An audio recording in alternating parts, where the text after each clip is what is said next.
seluruh wilayah Indonesia gitu ya. Namun gerhana matahari cincin ini tidak bisa terlihat sepenuhnya oleh masyarakat Indonesia. Artinya kita masyarakat Indonesia hanya bisa melihat gerhana sebagian. Karena dia pas cincinnya itu tidak melewati Indonesia, kita berada di sampingnya. Jadi kita melihatnya hanya gerhana sebagian. Dan untuk Sumatera Barat sendiri, insya Allah kita nanti bisa melihat dengan magnitudo itu sekitar 0,031 sampai 0,099. Jadi mulai sekitar jam 14.03 waktu Indonesia Barat, nanti puncaknya di 14.54 waktu Indonesia Barat, dan lepas kontaknya itu jam 15.37 waktu Indonesia Barat. Jadi durasinya sekitar 1,37 menit lah gitu. Jadi buat masyarakat yang akan menyaksikan, kami persilakan baik secara langsung atau mau berkunjung ke BMKG. Kebetulan kami juga akan melakukan pengamatan di halaman kantor BMKG. Ini masyarakat juga kepengen tahu nih, kalau misalnya gerhana matahari cincin ini bisa diprediksikan nggak per skala waktunya, Pak Muri? Ya, kalau terkait gerhana, baik gerhana matahari ataupun gerhana bulan, kita sebenarnya sudah bisa memprediksinya gitu, kapan kira-kira kejadiannya. Makanya kita bisa menghitung mulai dari kontak bayangan bulan menutupi matahari sampai puncaknya dan lepas kontaknya, itu bisa kita hitung gitu. Nah, kalau di tahun 2020 ini, kita sebenarnya kemarin di tanggal 6 Juni ada juga gerhana bulan Panumbra. Artinya gerhana itu hanya sedikit sekali dan teramati di Indonesia. Dan nanti kedepannya itu ada di tanggal 5 Juli itu juga gerhana bulan Panumbra. Terus tanggal 20 November itu gerhana bulan Panumbra juga. Dan tanggal 14 Desember ada gerhana matahari total. Tapi gerhana matahari total itu tidak bisa teramati di Indonesia karena berada di wilayah lain gitu. Pak Muri, perlu juga nih informasi untuk masyarakat kita, plus minusnya gitu. Mana tahu tidak boleh begini, harusnya begini gitu. Silakan Pak Muri. Oke, siap. Jadi himbauan aja buat masyarakat, barangkali pengen menyaksikan secara langsung gerhana matahari. Kalau gerhana matahari kan kita ibaratnya matahari itu tertutup oleh bulan. Jadi sewaktu-waktu misalnya gerhana matahari total mungkin sudah pernah menyaksikan, itu kan gelap gulita gitu. Artinya matahari benar-benar tertutup secara sempurna oleh bulan.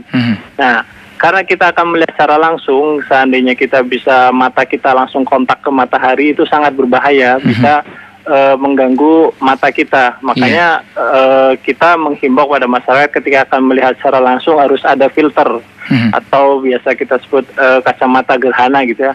Itu tujuannya untuk mengurangi efek dari cahaya matahari. Jadi mata tidak boleh langsung kontak dengan matahari secara langsung. Kacamata gerhana itu khusus ya Pak ya? Nah, kalau sekiranya di masyarakat awam kalau nggak ada nih, bagusnya gimana nih Pak? Mungkin kalau untuk masyarakat awam mungkin yang biasa kita lakukan menyiapkan air di tempat baskom atau bagaimana, taruh di depan gitu ya, kita bisa melihat dari air ya? Sendiri ya, betul, itu bisa kita lihat juga. Atau menggunakan kacamata hitam yang ya cukup pekat juga kalau bisa, atau biasanya yang masih ada sisa-sisa bekas ronsen gitu kan. Nah, bisa kita manfaatkan juga, itu bisa untuk melihat secara langsung matahari. Jadi pada dasarnya kita tidak boleh melihat langsung ke matahari. Jadi masyarakat bisa cari alternatif-alternatif tersebut tadi untuk menghindari gangguan pada mata kita. Itu plusnya Pak ya, negatifnya. Kalau plusnya ada manfaatnya ada nggak Pak? Kalau manfaat sebenarnya fenomena ini kan sangat jarang gitu. Nah, jadi kesempatan kita mungkin bisa menyaksikan matahari cincin ini, memang kita tidak bisa melihat secara cincinnya, tetapi kita bisa melihat gerhana matahari ini. Jadi nanti karena perulangannya itu cukup lama gitu, apalagi kan memang setiap bulan itu ada gitu, cuma kan tidak semuanya itu bisa teramati oleh kita di Indonesia gitu kan. Jadi tidak sangat jarang lah kesempatan seperti ini gitu. Jadi mungkin bisa kita manfaatkan fenomena ini. Itu ada pengaruh nggak Pak misalnya ke ekonomi masyarakat, misalnya di perairan atau nelayan nggak boleh ke laut dulu atau apa gitu Pak? Atau mungkin ada ngaruh nggak Pak? Mungkin yang lebih berpengaruh ke pasang surut air laut ya. Tapi mungkin ini lebih berperan itu mungkin di daerah Jawa bagian utara gitu, karena yang pantainya landai dan itu juga tidak signifikan sekali gitu. Artinya mungkin pasang lebih tinggi dari biasanya gitu, tetapi tidak terlalu signifikan mengganggu. Tetapi bisa juga mungkin kalau di daerah pantai utara Jawa sana bisa terjadi banjirop. Artinya mereka ketika bulan purnama saja bisa terjadi banjirop gitu, apalagi yang saat ini gitu, karena kan posisi matahari dan bulan itu segaris, sehingga mungkin gravitasi dari matahari saling menguatkan sehingga bisa menimbulkan pasang yang lebih tinggi gitu. Baik, cukup jelas. Mungkin di season terakhir ada himbauan buat para pendengar kita di RRI Program Khusus Radio Tangga Bencana COVID-19 Indonesia Tatanan Kehidupan Baru, Pak Muri. Silakan Pak Muri. Oke, siap. Jadi himbauan kepada masyarakat, silakan buat masyarakat barangkali bisa menyaksikan fenomena langka ini. Jadi buat masyarakat seperti yang tadi saya bilang, ketika akan melihat gerhana secara langsung itu diusahakan menggunakan filter, karena untuk keamanan mata kita, kalaupun tidak ada kacamata hitam dan atau dan sebagainya, bisa dengan bejana tadi, dengan air. Jadi mungkin itu saja buat masyarakat, dan ini merupakan fenomena biasa. Jangan dijadikan terbawa ke hal-hal yang mistik ya, atau yang mistik gitu.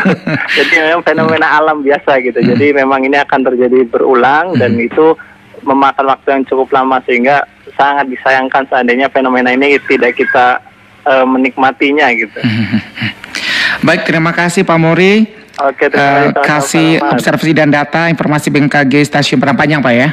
Siap. Dan terima kasih, salam buat teman-teman di sana. Assalamualaikum warahmatullahi wabarakatuh. Waalaikumsalam warahmatullahi wabarakatuh.